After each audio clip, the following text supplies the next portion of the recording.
All right, my friends, here we are. Ah, this layout cry. Not the most pretty, huh, boss?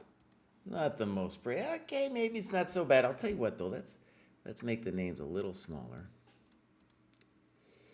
And I thought I'd start with some of the stats because what we have is the second week in a row where we have loads of people. I'm counting 21. Last week we had 27 people who were graduating. 27, my friends. Yeah. And I think what my theory last week was that we had loads of people who weren't graduating themselves because they weren't turned on by the Dojo 1.0 Google Doc, which was our scoreboard. Now our scoreboard is so cool that we have people using it. So one of the things I thought I would share just to talk about my theory about that is this beautiful stats page that Jack Stingline created. By the way, don't add Jack Stingline in the Discord. That guy's on vacation. He's hanging out in Italy with his girlfriend. Don't bother the guy. The guy gets a break, okay? The guy gets a break. Now, one of the things I want you to see about the stats bar here is we have, oh gosh, we have like 1,300 some members. So people who are in the dojo, but only now 607 have transferred. This is our active number here. Have transferred over to the new Dojo 2.0. That means that on the old Google Doc, which was of course for a full year. This has been like half a month so far. We had, I think, 1,800 people. So like people who were in the program but dropped out. So we had a lot of dead people. A lot of dead people in our Google Doc. Okay. So anyways, I wanted to share this first before we get into it. And it's beautiful stats here. I'll just scroll down for a second. There's a total rating change, average rating change, Nice. Okay. Total time spent. Someone in the 2100 group is totally crushing it, huh? Average time spent. We got to go look. We got to go see who that is. And then, of course, this thing on the bottom is totally fascinating because it just shows as you get higher, the preferred metric is FIDE and then over the board. Yeah. And then earlier on, it's going to be ChessCom and Lichess. I was also surprised to see that ChessCom, I thought ChessCom and Lichess were going to be about the same, but no, in fact, ChessCom, there's a lot more people doing ChessCom. In any case, here we are, and we're going to go. So I have 11 people that you see lined up here. Okay. Maybe I'll make my thing just a touch prettier here. And are you counting right, boss? That might actually be 10 people in front of you. You know what I'm saying? That might be 10 people. I probably did some terrible thing wrong. Probably. In any case, this is what we got for today. And we're going to try to do tomorrow. We're going to try to do the rest, which is people above 1,100. Okay, so let's get into it. And we go pop. No, we go pop. And I have to kind of scroll through this. It's a little bit funky. By the way, I just want to say, in the old graduate show, it's a little bit more intimate. I think I'm going to hopefully return to that, where we had, 4 to 7 people graduating a week. And now, with 21, dude, 21, it's a little bit harder to get at it. Okay, so I want to go in order. And we're going to start with Betenkas, who's right around here. Is that Betenkas? Betenkas is right after this guy. Okay, so let's click on Betenkas and go activity. And this is really cool. So first of all, we're going to see what Betenkas did to make it out of 0 to 300. Tactics. That's right, my friends. Tactics. If we actually click games and analysis, that's all postmortems. Okay, so totally cool. Hasn't done the time breakdown yet. And then it graduated to 0 to 400, and then 300 to 400. And you can see the first thing Betenkas did was just update the fact that already, and this is common for people, that they've already completed their Puzzle Rush and survival scores, their benchmarks. So no games for Patenkas. I checked earlier. So we're going to move on. But great, dude. Great. I'm loving this fact that people like Patenkas have started from the bottom. And for sure with the work rate here we're seeing, we're going to see some progress. Yeah. Started at 490, went up to 550. This is what I'm looking for. Okay, good. So let's go back. We go pop. And now, next up is SC. And SC is right after Patenkas. There SC is. SC is 4 to 500. And let's look at this activity. Oh, look. So, but let's just click through this here. Well, wait a second. now it's saying Patenkas is in 5 to 6. Let's go. Which one is it? No, excuse me. SC is in 5 to 6. Anyways, there's 0 to 300. They did 22 points in there, mostly tactics. 3 to 4, mostly tactics. 4 to 5, tactics. And then 5 to 6. Now, I guess we got to say that I got to do as you do, man. Because at least it looks like this is saying that SC is 5 to 6. Now, a lot of people, one of the reasons this graduate show, maybe last week, this week, and maybe next week too, a little bit complicated, is people are really updating their stuff for the first time in a while, using the new site, inspired by the new site. So, yeah, I think that's what's going on in SC's case here. Now, let's take a quick look. If we see some games by SC, no games. Go back, and we're going to assume that 4 to 5, that dude SC got out of there with 21 points. 100% non-dojo. Yeah. And let's just click on something. Opening, I bet that's going to be the video, actually. That's for sure. The end game is the algorithm. Fantastic. Okay. And then we go back to cohort tactics. Oh, beautiful, dude. Beautiful. Part 1. Okay, good. Let's move on. And next up is Felix, who's kind of in the middle of things. Let's go over here. And Felix is somewhere over here. There's Mr. Barbarian. Felix is right after Mr. Barbarian. I'm going to read a lot of these things too. Felix says, by the way, when you graduate, one of the cool things that Jack did all on his own was he just gave a box for anybody to write something about their graduation, about the site, just some kind of feedback. So I'm going to read those if they come up. Not everyone did it, of course. And Felix says, Blunder games are a nice addition, helps to gain some kind of routine playing. Happy to hear that. And let me just say, if you don't know what Blunder games is, in the under 1,000 cohort, what we did is we realized that the under 1,000 cohort needs to play quick games just based on not hanging stuff, right? So we still want them to do longer games where they annotate them, but the blunder games are the opportunity for them to really just focus on one thing, the one dimension of not hanging stuff. All right, let's click Felix and see what we got. So we got 5 to 6.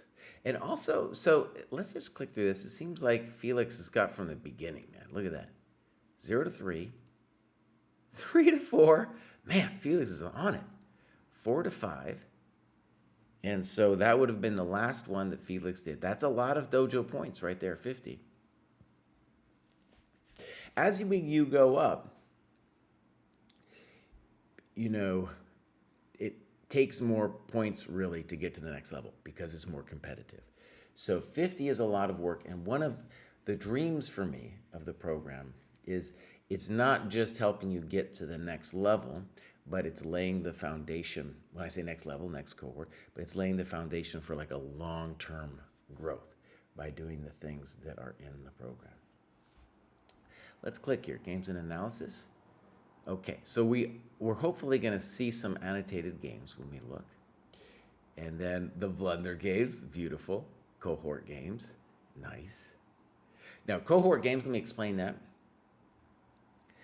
Each cohort now has 5 games. I'm not done with it yet. I think it's over 1,200. I still need to add some. But in any case, under 1,200, it's done where I have 5 exemplary annotated games.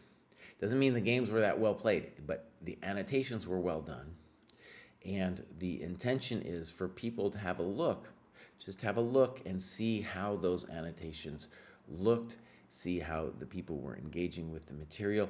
And the point is to see not only what good annotations look like, but what the struggle of people at your level is. You can look at my annotations, they're on the site too, but that might not speak to you because I have different problems than you do, right? So when I do like really deep analysis, that might not be something you're ready for, right? And you can see though that people who are doing the analysis at your level, they're definitely putting the work in, right?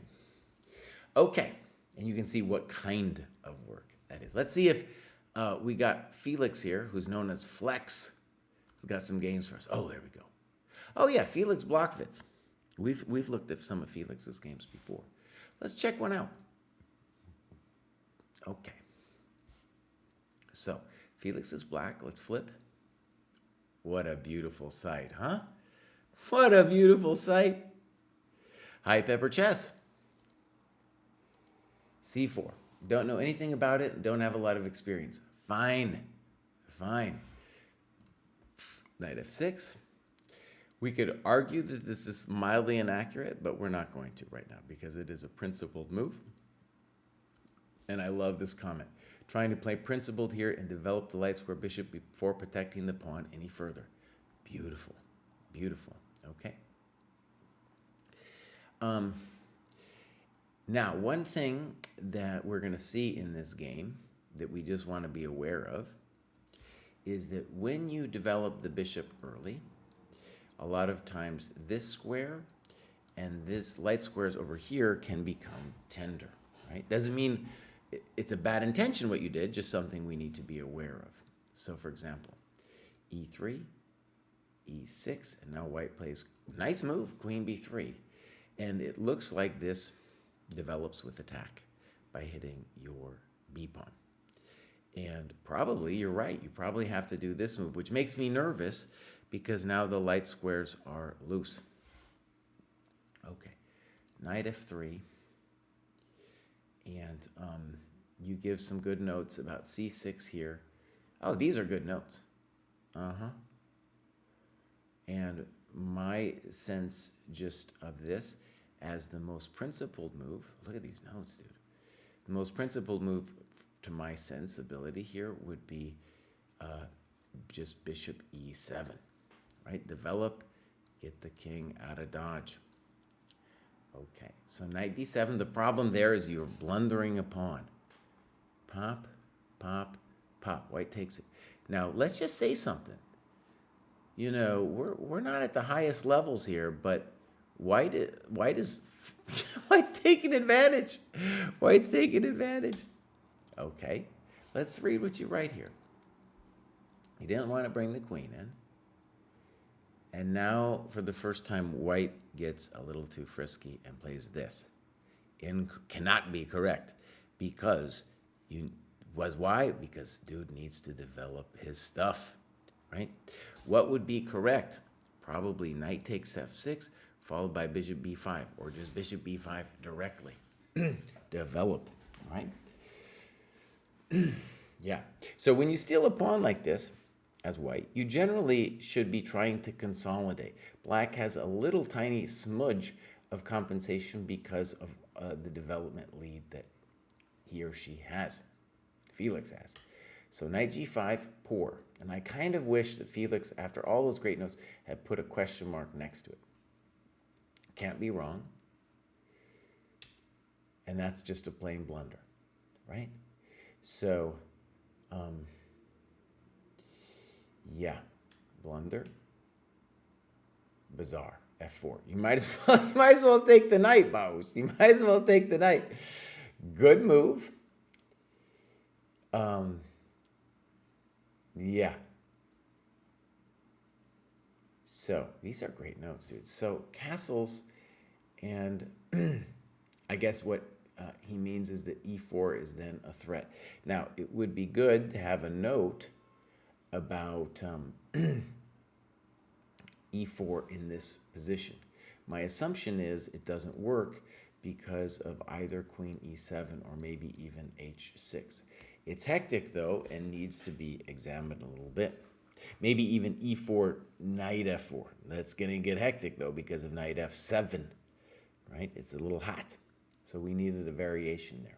Now, one thing I will say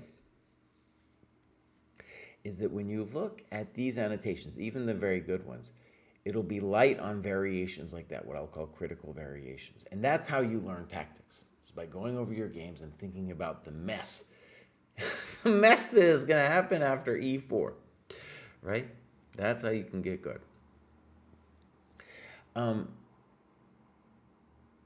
When you go a level above me, you'll also see that the players who are better than me will do more variations than I do, okay? So that's just to show that there's kind of a gradient that goes up in terms, when we annotate the games, how many variations we have.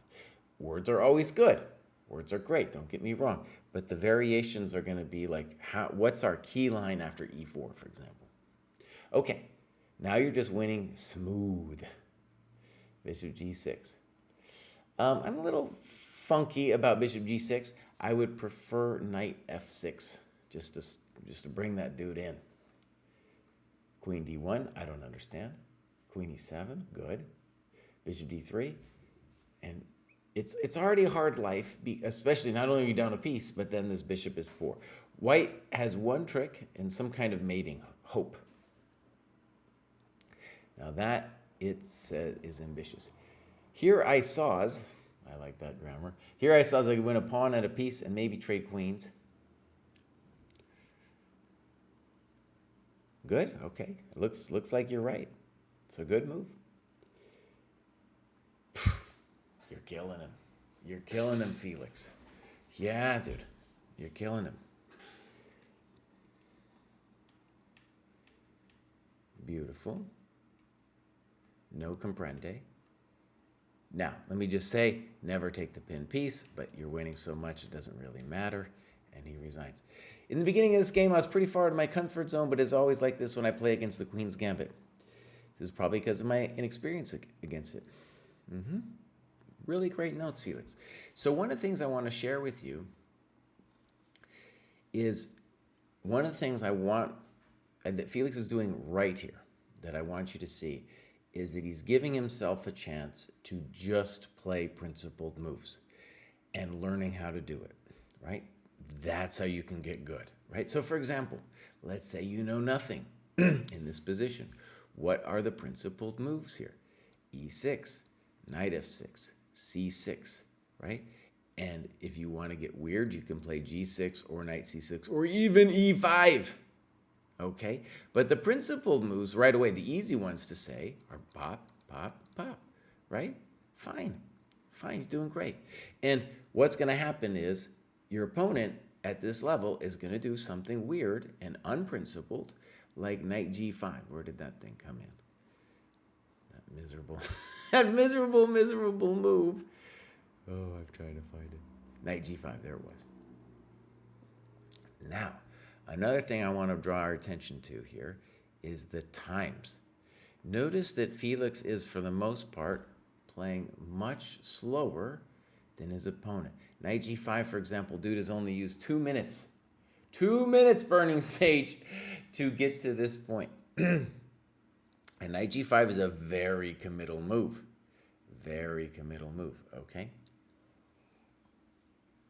As we've seen on these shows before, in the under 1,000 cohort, when we're allowed to see the times, and I very much encourage you to bring in the times if they are available, we're seeing people are moving way too fast.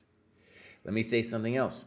We had a Discord comment from somebody in the under 1,000 cohort saying they didn't have time to play a longer game. Nota bene. If you go on and you play one of these chumps, a longer time control, you can think, and you're still going to be done early because your opponent is not going to be thinking, okay? And what's important for the learning experience is not only this beautiful annotation, but like in here, when things get a little weird, for us to really think deeply about what to do. Okay. So let's go back actually, and let me look at Felix, because Felix is really bringing it. And as we can see, Felix has started from the bottom. And by the way, one cool thing about this is you can write something about yourself now in here. Like, for example, I'll show you mine in a second. But it would be cool for me, and probably for other people, if Felix, and anyone out there, writes just a couple words about their chess journey. So here's like mine. I'll go over here, pop. You know, this is my little spiel that I give. Okay, good. Let's move on to the next person. Next up, we got Alex473.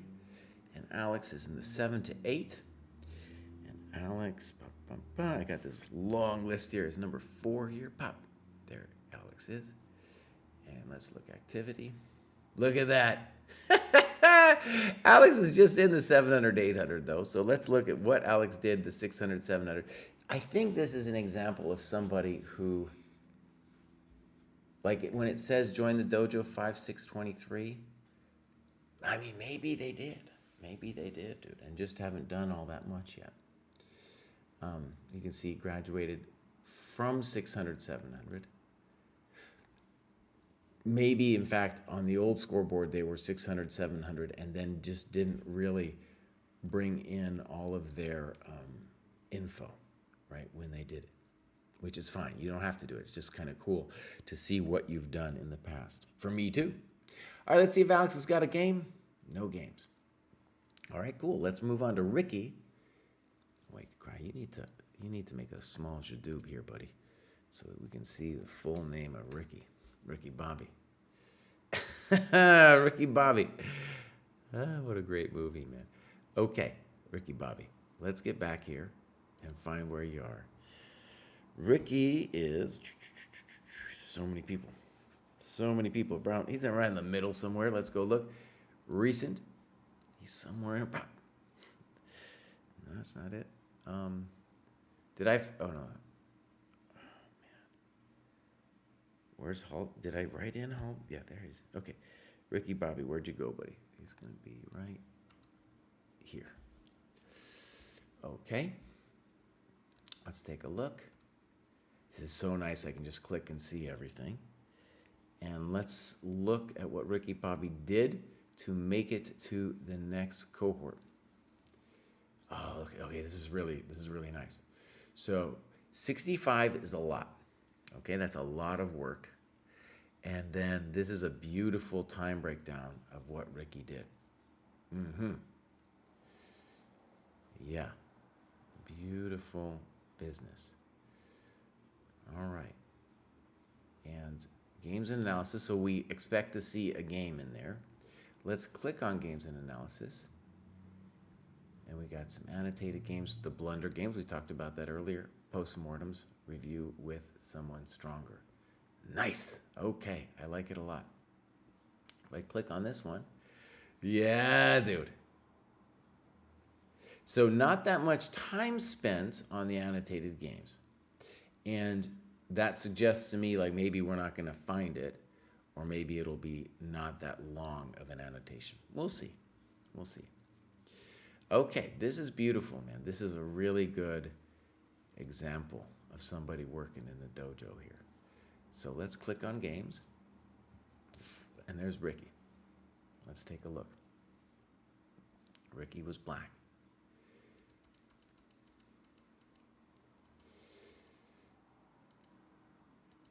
Now, white is playing a very highfalutin variation. And I'm going to suggest that white doesn't know the meaning behind these moves.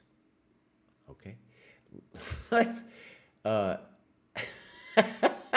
is a good note here. I like this note, dude. That is a good. Freddie Patzer says, the Dojo 2.0 website. So awesome. Even Jesse can use it. Okay. So, I was making fun of white a little bit. Let's read what Ricky says after this move, G6, which is fine. Carl Khan exchange variation. I have no doubt I did not play the correct moves, but I have stopped learning openings. Yes. I hope Kraai would be proud. I noticed white has strong control of e4, I think he means e5, and was ready to castle, again strengthening their control. I considered playing g4, I think he means bishop g4, but decided I preferred to play bishop g4 to play g4 in order to prevent the central bishop getting in at a later point and allowing me to activate my bishop. Fianchetto castle. And there he means g6. Okay. Now, let's talk a little bit about Benjamin, just because this is the kind of deep sauce that you might be getting in your own games with people who study openings a lot. And the thing I want to stress is they don't really understand what they're doing at this level. They might have memorized this, but they don't actually, in my experience, Benjamin might be an exception, but in general, they don't get it. Now, even if they do get it, and you play principled moves, as we're about to see, fine, fine, right? You're going to be fine. So, for example, here the most common move is queen b6, but what are you saying? First, let's talk about the idea. Fischer was the one who came up with this bishop f4. What are we doing? We're playing a Carlsbad structure. We being white and black, we're both playing a Carlsbad structure. And knight f3 is actually eminently playable, but it allows bishop g4. And you can see it's like a queen's gambit, with the Carlsbad variation. White has an extra tempo, and white will be playing for knight e5. So Fischer was a wiseacre and said, hey, boss, I'll just develop this guy first, hope for e6, and then I will play knight f3. Okay, so e6 isn't the end of the world for black, but it would definitely be a positional mistake to play e6. There's all kinds of variations here. Like I mentioned, queen b6 is the most natural, trying to take advantage of the fact that, hey, this bishop left b2, so let's try to get a tempo with queen b6. Okay, nothing wrong with g6, and I like it intuitively because you are blocking this bishop and keeping this bishop open. So here we see white didn't get it. Didn't get the memo. Didn't get the memo.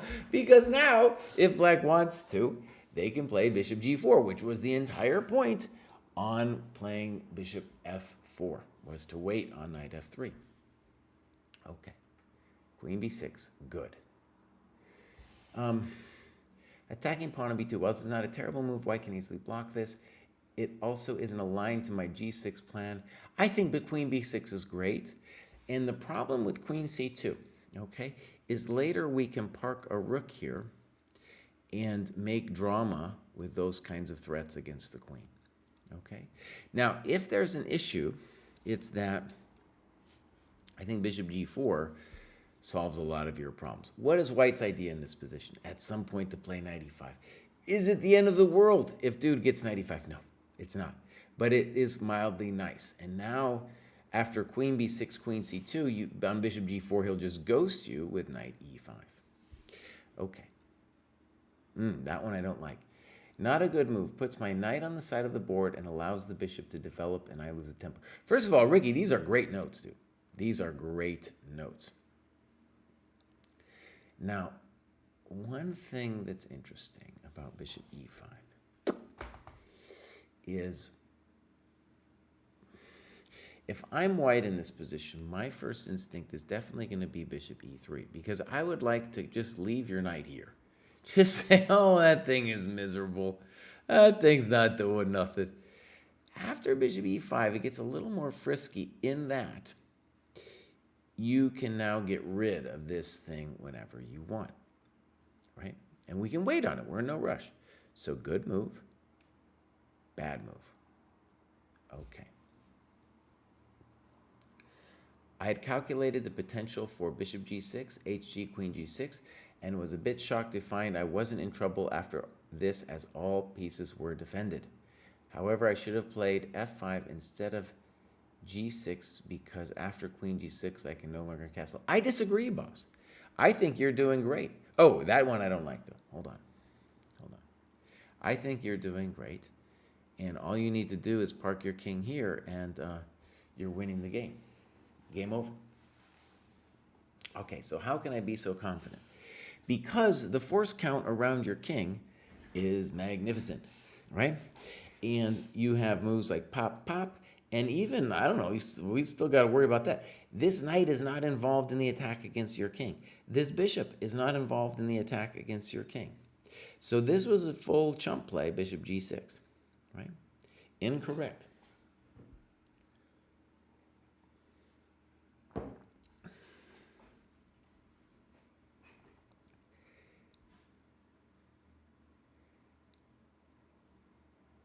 Oh, cool. So Knows All reviewed this.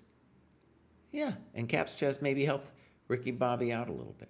Cool, this is great.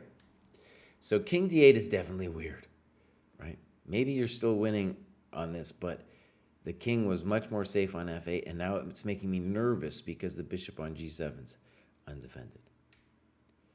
Now, if you're going to mate somebody, by the way, you're going to mate somebody, it's not with moves like B3. Okay, this is incorrect. Now, it sets up a great trap that your opponent immediately falls into, right? But the problem with the move is that we need to bring other dudes in. So, bishop here and followed by here would be kind of a comforting thing to do. So bishop h6, and then white blunders. What should white do? White should castle, boss. White should castle. I'm going to go ahead and give bishop h6 a pass, so there's nothing inherently wrong with bishop h6. So take it easy, Kraai, okay? He felt nervous about the bishop. I understand. I understand that maybe we'll play knight f4 someday. We're doing great. Blunder. Let's get a question mark in there, please. Pop. Beautiful. Now we're crushing. So puzzles do indeed work. However, now my king side is decimated. Now in a winning position. Before this, I thought I was losing. I definitely thought you were winning. I feel this was more the moves my opponent didn't play. They should have castled earlier to bring the rook into the game and move the queen back. Okay, yeah. So one of the key things that we did, Dojo 2.0, is we created several positions where you have a winning advantage and you have to convert. And this is an example of it, right? I.e., we didn't create this position, but this is the kind of position we're training when we give the under 1,000 crew positions that white is up a piece or a rook or something like that. So let's check out Ricky's technique here. Good. Good move. I like that a lot. Weird. This is an instructive move. I played king d7 with the sole purpose of activating my rook on a8, bringing it to h8. I have a bad habit of following up with these moves with something totally different. Okay. Now, you're totally winning no matter what, but you're absolutely right. Bring the rook over, and worst case scenario, we're going to get to trade off some more stuff. Okay, now bring the rook over. Oh. Hey, you're still winning, though. Still winning. Uh-oh. Now I'm getting nervous. Okay, now I'm getting a little nervous. The opponent resigned. He had enough. Dude is tapped out. He's had enough.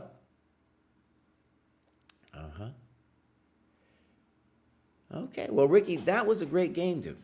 That was a fantastic game. And let's go back.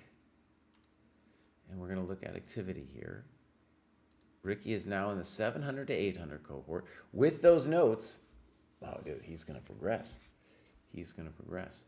And so far, Ricky hasn't done any games in analysis, but you can see here, let's click on tactics. Boom.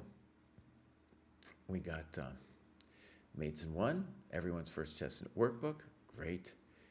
And then look, endgame, algorithm, and the win conversion. That's what we're talking about with the win conversion. There he had his first win conversion as well. Beautiful. This gives me hope for the dojo, man. I mean, I have a lot of hope for the dojo anyway, but when I see somebody going at it in the right way, when I see people helping Ricky with the annotations, man, you know. And the other thing Ricky could actually do is if he was helped by somebody, well, those people should type in worked with somebody minus, and Ricky should be typing in, I worked with somebody above me, right? Nose all says, I yelled at him for not playing rook g8 or rook h8 like every move. I think he got it after like 10 minutes. Okay, good. Let's go to the next one. Next up is Bananas. If I remember correctly, Bananas had an interesting comment about the dojo. So Bananas is right in the middle of this. Let's click here. There's Ricky again. Bananas is next. Let's read what Bananas writes. A structured plan on what to review and a focus on game analysis. Though I haven't played any longer games, I've been doing analysis on my rapid games to notice patterns I missed. For example, miscounting, missing tactic for removing a defender, and missing opponent knight captures. Looking forward to participating in postmortems and collabs with fellow improvers here at the dojo. Beautiful.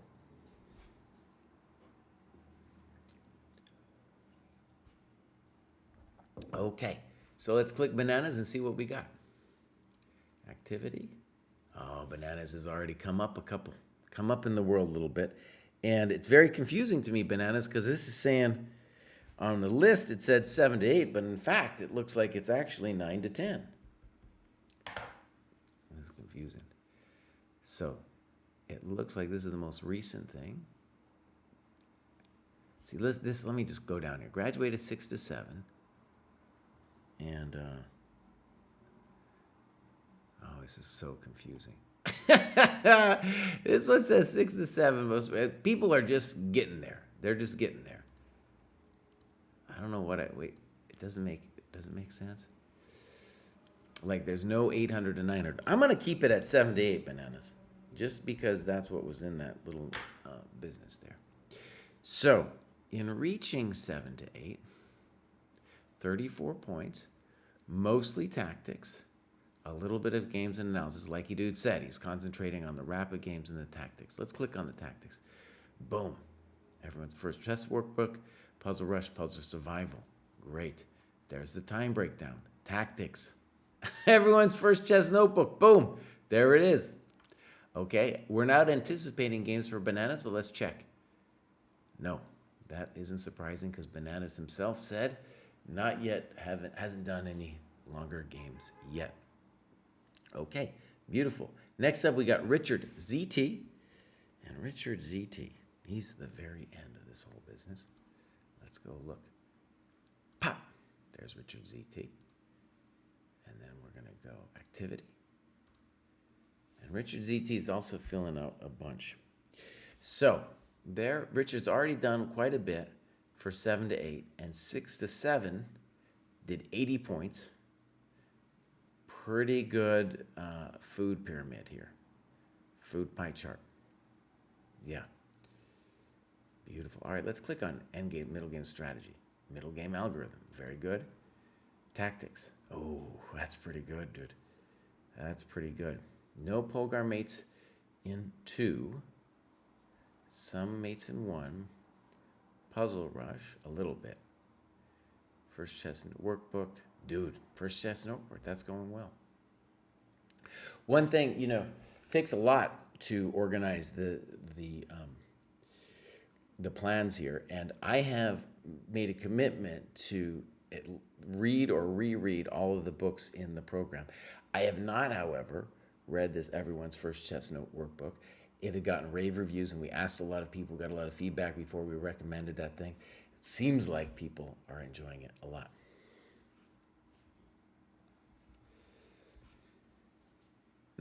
Okay, now Nose also says something interesting about our last dude, right? Saying he probably did a book or something in the 9 to 10 cohort. This is Bananas. And wanted to record his progress. Okay. Right, and hasn't actually finished 7 to 8 yet. Good, that makes sense to me. Little weird. Yeah, a little weird to be jumping around, Bananas. Bananas are jumpers, though. They are jumpers. All right, let's see if Richard ZT has some games. I think, no games. Okay, I'm really enjoying Richard ZT's progress, though. And actually, you can see Richard ZT has not done any games. One thing it's true is that, of course, if you don't have time for actual games, with what we very much recommend, but especially under 1000 section, if you do your blunder games and your tactics and the end game algorithm, you will make progress. You will eventually have to play a longer game, but you will make progress. Okay, that's Richard ZT. Let's check out Domo. Pop. There's Domo. Domo has made it. Now this is also a touch confusing. This is 1,000, 1,100, but I have Domo reaching 900 to 1,000. So maybe it's what Nose was saying. Like maybe they did some stuff in a cohort they weren't meant to do. Confusing to me. So if I go back though and just see where they graduated from 900 to 1,000. Maybe Domo is in fact 1,000, 1,100. Okay, let me just make a note. The boomer is a little bit confused. Now, let me just stress, the graduation shows, I think definitely last week and this week are a little bit confusing because people are just entering their scores and everything into here. And a lot of people hadn't been doing it with the old scoreboard, right? And so we're getting some really great data from the people who are finally doing it. We're seeing who's actually active, of course. And because people are reporting stuff that maybe they just lapsed on reporting, we're getting a lot of graduations now. Okay, this is looking pretty good though here with Domo. Definitely looking good. Beautiful breakdown. Let's look games and analysis. And we got the annotated games. So hopefully we'll find one there from Domo. The blunder games and games played. And then we look at time breakdown. Oh, dude, look at that, man. Yeah, that's what we're looking for. Let's click on Middle Games and Strategy. First book of Morphy. Beautiful. There's been some talk about First Book of Morphy. We added that book, and we really wanted a book in I think it's a 900 to 1,000 and 1,000 and 1,100 to have classic annotated games, right? That was a key feature that we wanted to add in Dojo 2.0. All right, let's take a look and we can find some games by Domo. There's some. And he's going to be Peeker's Kid. All right, let's check out Peeker's Kid. All right, and Peeker's Kid is black. Dojo's playing black today. Okay, good. Beautiful. Beautiful. Beautiful. Yeah, there you go. There you go. So something, again, I want to stress is you do not have to know opening theory at this level. If you play principled moves, such as black is doing here, you are going to be doing great.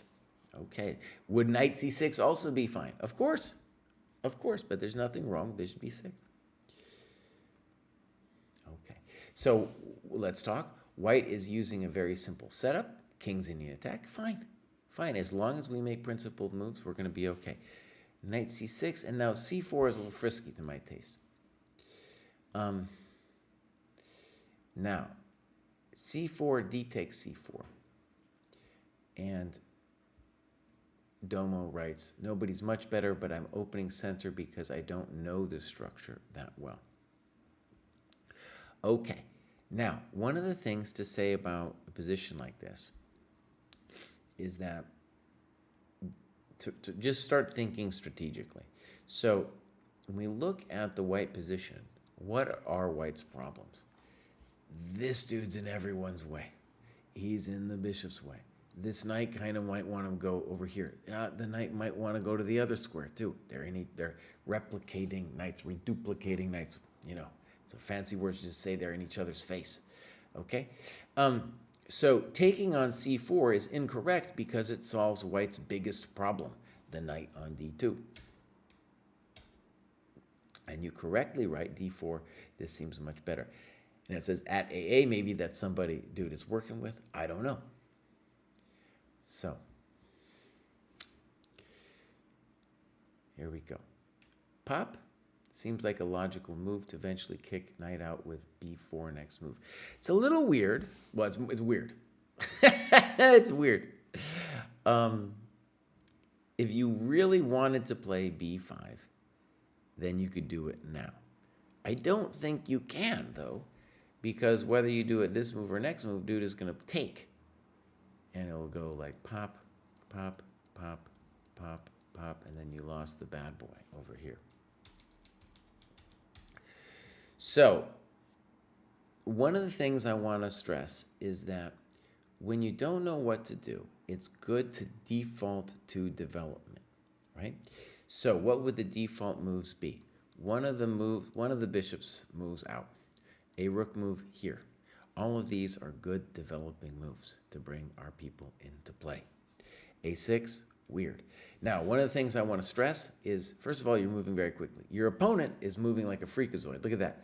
15 seconds for the game so far. Actually, and great note, by the way, my opponent develops knight after these trades, so that's why my trade wasn't so good. You said it as good as I did, okay? Maybe even better. Okay, so knight take d6, poor move. The bishop wasn't going anywhere. Pawn takes, knight g5. Nota bene, at this level, they love to play knight g5. Is the knight doing anything there? No, it is not. What should white have done? Some kind of bishop move so that you can bring your rook to the file, right? Okay, so here we go. I'm getting molested by, not molested. That's writing.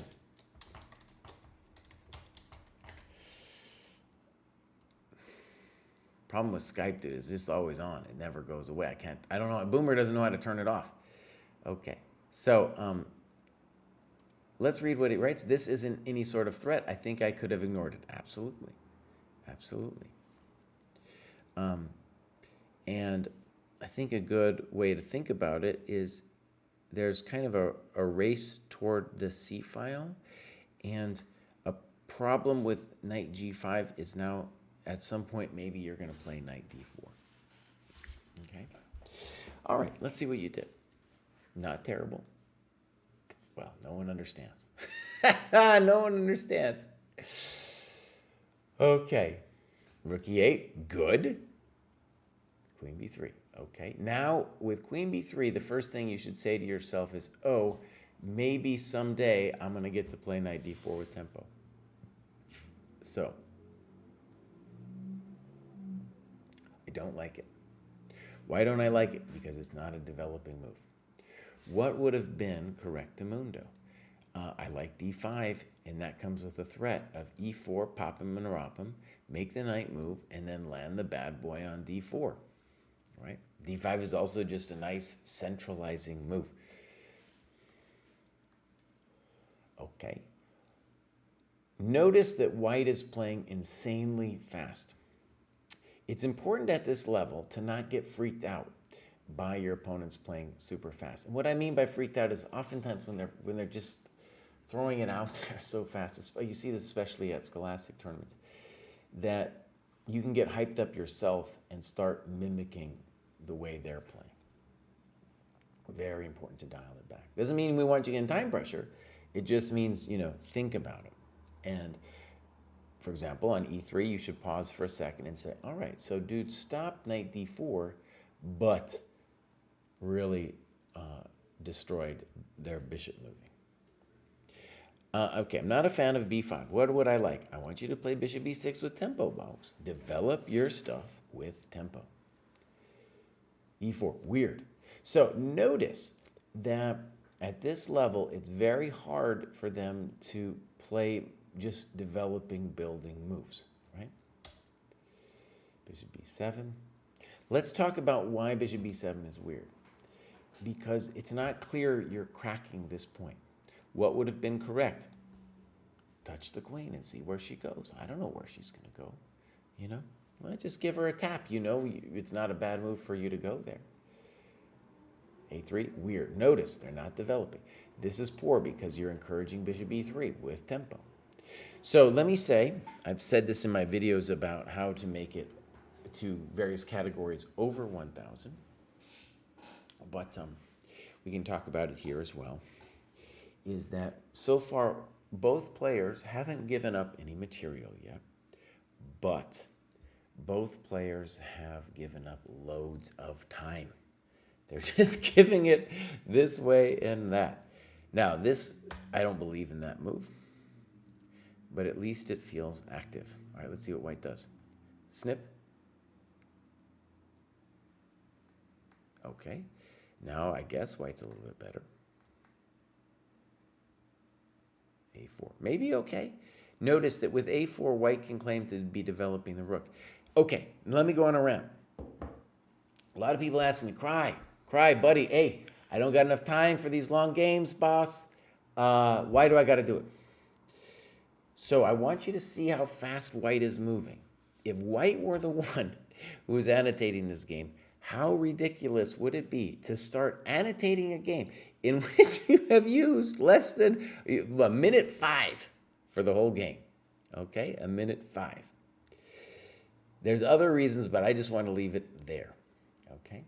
Now, A4 is in itself a well-intentioned move because white can claim that he is developing the rook where it stands. Okay, D5, frisky. And now white should definitely consider E5 or AB. Okay, E5. All right, G4. Now, one of the reasons that black should consider this E5 move is even if they lose the pawn,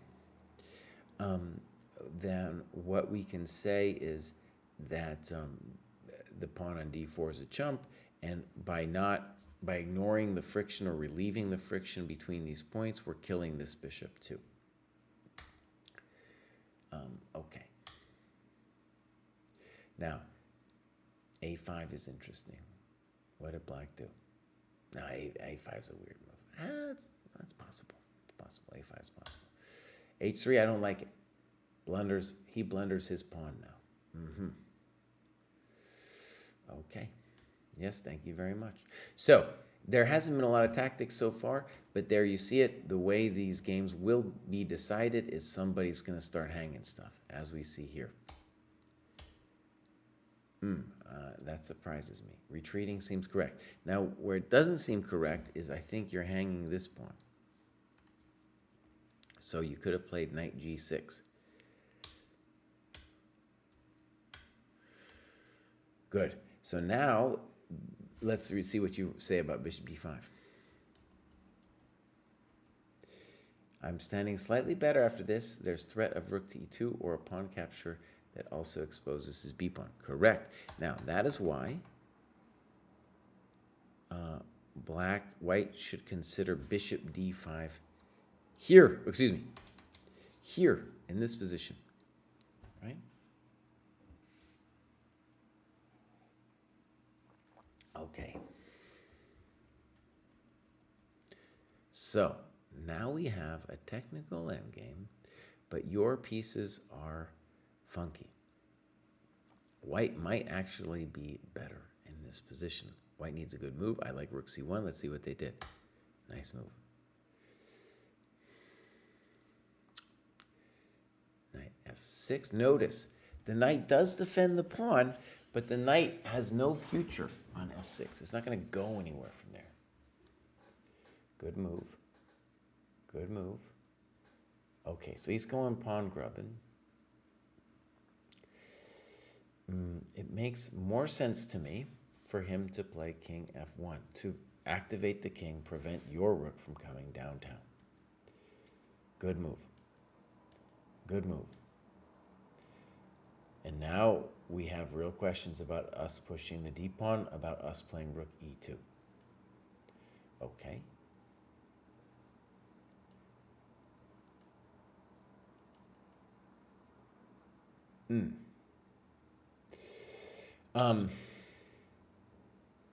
definitely think here you should play rook e2 to get play. He's probably, well, you're gonna win a pawn. But this one, I'm worried. Like, nah. Well, okay, let's give it a try. Let's give it a try. No good. d3, good move. That's probably just helping your king up. And now, dude is getting very frisky. Okay, knight d7, incorrect because this allows... Well, hold on. Let's talk about this position. Let's talk about this position. Because it is... By the way, this is now hot. This is now super hot. Both players not realizing it's super hot.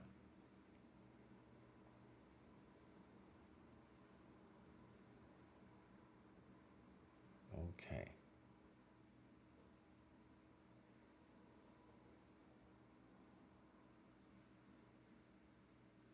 So, what do we want to do? We want to advance the d pawn, right? It looks to me like we're winning with g5 because the bishop doesn't have any cool squares to go to. Bishop e3, d4, rook, bishop d2, rook e2. What are we going to do? We're going to play, if we get rook e2 in, oh, bows, I'm going to play knight e4. I'm going to play d2. It's the end of El Biznatz, okay? So knight d7, and here's a nice tactic. By the way, I know people don't like it when I say that analyzing your games is the place to learn tactics, but here we go. Bam! And now if gf, we play d2, and it's all gone. Bam! Oh, baby, it's all over. We're playing d2, d1 next. Okay, b5, knight d7. Okay, rook d8. I think we have rook f4. Rook a7. Now on rook f4, dude would have gf d2 rook a1. So now knight b6. Okay. Bishop e3. Poor because now I have d4. Okay, doesn't do it. Knight c4. Still pretty compelling. Knight c4, honestly. Let's play d2, my friend. Thank you very much. Yes. Welcome to the dojo. Look at that, just pure greed. Give it all to me. Give it all to me, Vaus. Now, let me just say, this is Domo here, and Domo is in the 9 to 10 cohort, I believe. Pretty good game, dude, for someone 9 to 10. Pretty good game, 9 to 10. So I want to stress a couple things, Domo, as you progress out of Plato's Cave, which is the under 1,000 group. Under 1,000 people are hanging stuff. There was some hanging here, but it was mostly kind of a positional game, so there wasn't that many tactics. And the thing I want to stress is there's a lot of time wasted by both sides. And sometimes when you come out of the opening, it's like, well, time to do what, right? Generally, time to activate your pieces. But in order to understand what activation means, you need to have a sense of like, oh, well, this is what they want to do. And because people at the next cohorts that you're going into don't understand what to do, you want to just, every time they give you time, you're like, thank you, thank you, thank you. And then always give thanks before you even think about what to do. It's important to give thanks because it's just like, right, accomplishment. Now we're going to figure it out. Okay, so I'm going to allow knows all's business here.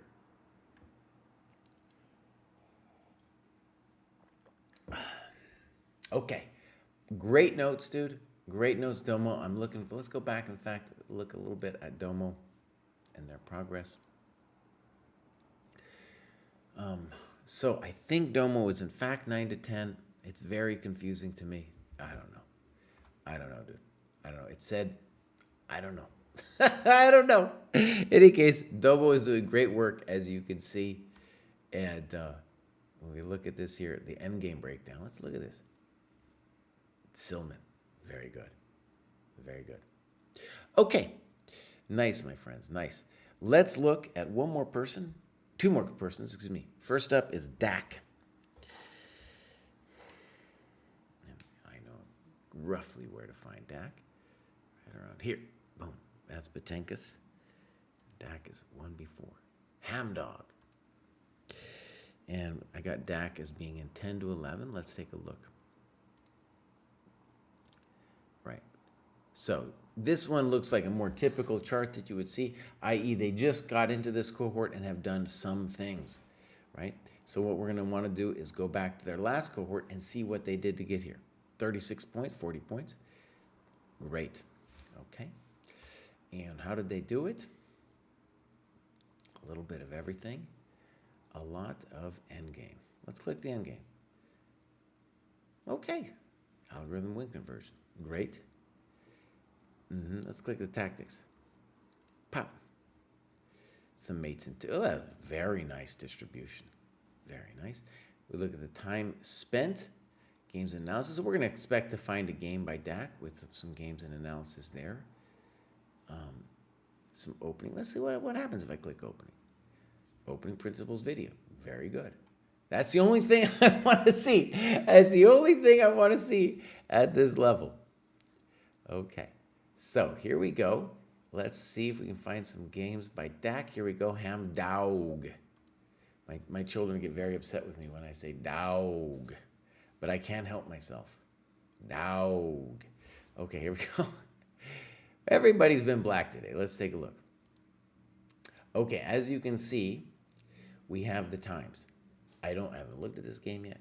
Let's use it as a anecdotal evidence if when we go up a cohort that people take a little bit longer.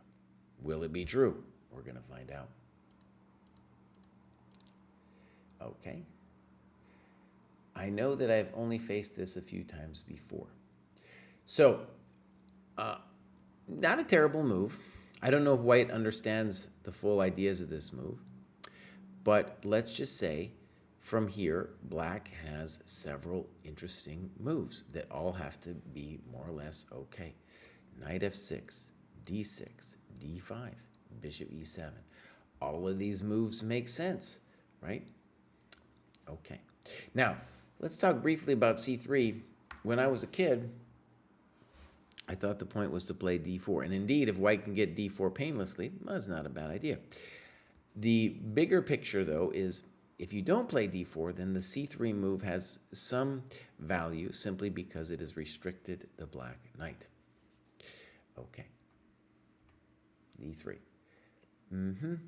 So, it's correct that if White's going to get something special from this position, it would be d4. However, I want to stress that I don't know if I would call d3 a mistake. Because d4, I don't know if it's really going to get White anything that special. And d3, White is just saying, hey, I'm claiming, because Kraai said that the c3 pawn is mildly useful there, I'm claiming I'm just going to play a setup. I'm going to play knight d2, bishop b2. You know, we're going to get a game. All right, let's see what happens. Good move. Poor move. Okay. So the reason ED is not the greatest is because you are losing your strong center point on e4. So correctamundo would have been knight d2. I want to stress, because the pawn is on c3, it's also possible for you to recapture with queen d5. And the narrative there would be, hey, it's cool that I'm getting this huge development boost. Right? If the queen can't be attacked, that's not so dumb to play queen d5. Okay. Mostly fine. It's a little, that feels a little funky to me because you're allowing knight e4 with tempo. Dude doesn't do it. Castles. Castles. Knight f4. Okay. Now, what's controversial about knight f4? You're moving a developed piece twice. Do you really want to take that thing on e2? I'm not sure you do. If you do, let's say you go like pop and pop. Costs you tempo to play knight f4.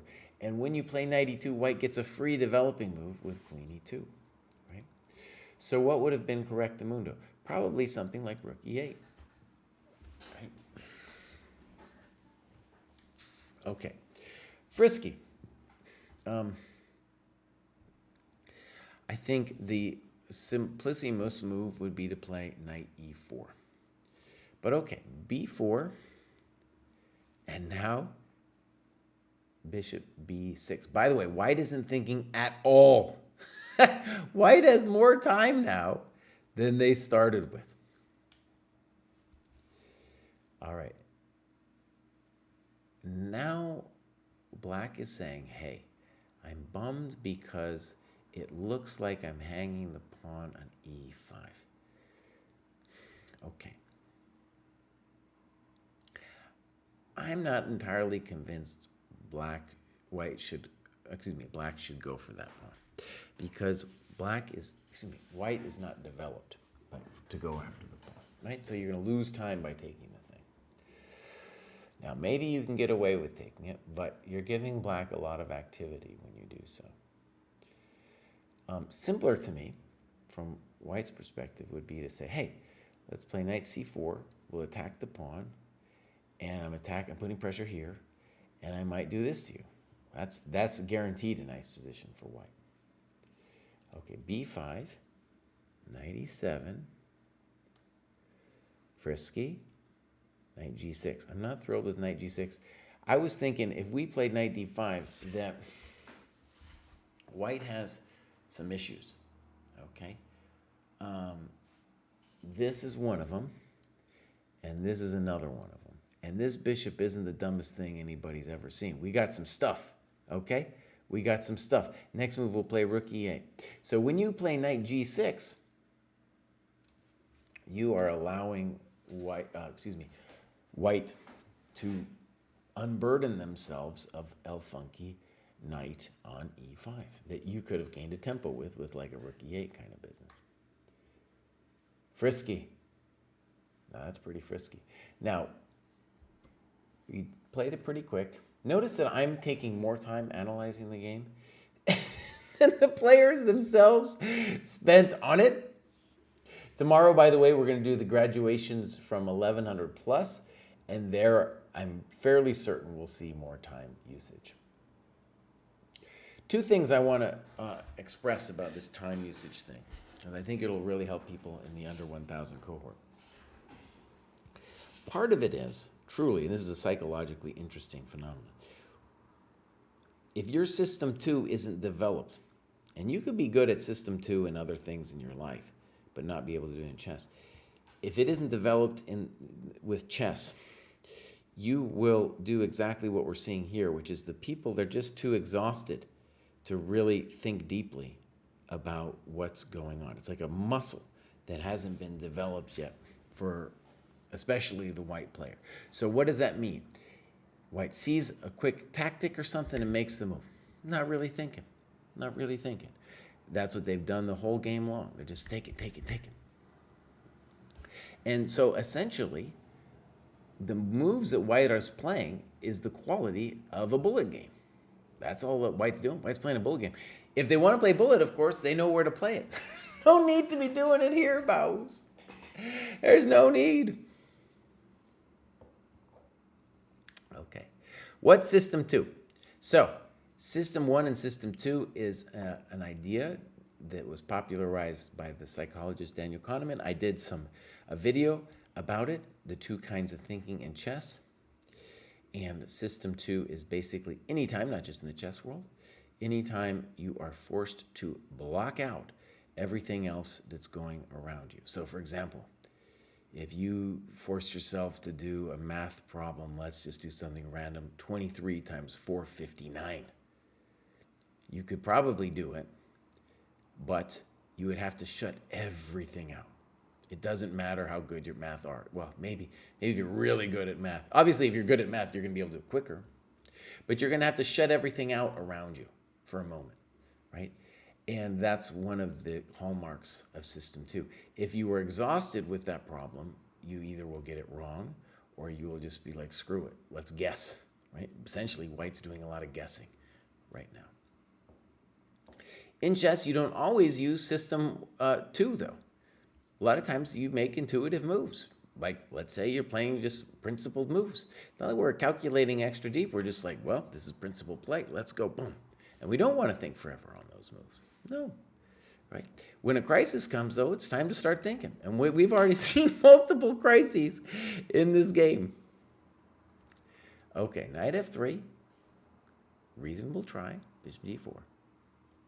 h3. Frisky. Now knight e2, bishop f3 at least shatters white's situation. Thank you very much. Thank you very much. Whoa, buddy! Oh! Oh! Oh! Oh! Oh! Oh! Oh! Hey, look at this dude. Look at this dude, Mouse. Look at this dude. People of the dojo, you know, if you're at this level, I want you to recognize these people are hanging all their stuff. It's not chess talent. This guy, Cersus, I can't pronounce the dude's name. I can't pronounce White's name. It's just not thinking at all. It's just boom, boom, boom, boom, boom. You know, probably he's got other tabs open on his computer, you know, looking at the news. I don't know. Looking at Twitter, you know, he's not concentrating on the game. He's just playing. System 2 totally depleted. Thank you very much. All right, so now the rest of the game will be Hamdog eliminating this fool. Let's see how they do it. Resigns. Looks like resigns. Ah. I want to stress, you're going to see a lot of this at this level where people aren't thinking, and we can eliminate them. And it's our path to easy points. Easy points are us, happening right here, right? Okay. So, I think we have one more. And that was Hamdog. Hamdog, also known as Dak. And Dak has been doing pretty good, dude. Pretty good. Okay. So, let's do last one for the day, and that's Mikol. I'm all probably saying it wrong, but here we go. This is Mikol. And I'm going to somewhere around the middle. Oh, wait, not that one. This one. There's Ricky. There's going to be one more before Ricky. There's Mikol. Let's take a look. Oh! And just openings. Now, this is a little weird. So this one's saying graduated from 9 to 1,000. Graduate score 4. 8 to 9, 4, graduate 7 to 8, 27. So it's a little, this is an example actually of what's going on, hopefully just in these couple weeks where we're beginning Dojo 2.0, people transferring their deets from the old site. So I think that's what's going on. Hard for me to actually say where Mikol is, which cohort they're in. I could do a little bit of research, and I probably will before I make the graduates announcement, which I do usually at some point today if I'm not too lazy about it. That just means on the Discord, you know, I tag these people and say, you made it, Baus. You made it. I used to go a little bit more in depth, but obviously if you got, you know, so many people, it's going to be a little difficult, you know, to go too many names with this many, you know, too deep in terms of the analysis. But one of the great things actually is we can just see it here. Yeah, it's really nice. Let's look at 700, 800. Tactics. Let's click. Oh, well, Mikol's doing some good tactics work. Now, I want to stress there's a lot of people who enjoy doing tactics. It's fine. And haven't really, you know, been exposed to annotating their games and are just doing tactics, and they will have some initial success. One thing I want you to see about going over your games is it takes a while for us to unlearn bad habits. For example, we're seeing here repeated people moving way too fast. If you go over your games, you will check it in yourself. And then the great thing to realize is anytime you observe a mistake of your own play, you will inevitably see it in other people. That's been my experience across the board. For myself, for my students, you see it in yourself and then you see it to other people. That's one of the reasons it's a universal training program. You might have things you are slightly better at than other people, but fundamentally, the mistakes you make, you will see mirrored in those of other people, especially of those in the cohorts around your own. Okay. Pepper Chess, thank you very much. Grats to the graduations Graduates today, Quad XE says, I am extremely conscious to slow down and visualize when I do tactics, really see the whole line before moving, and so on. Perfect. Yeah, so my friends, tomorrow, let's actually do a quick little thing. Here, I'll show you something beautiful. Go to calendar. No, not me. I go to calendar. And look at this thing. By the way, it has come to my attention. My calendar looks a little bit different than yours. And that is simply because I can see everything that's available across the dojo.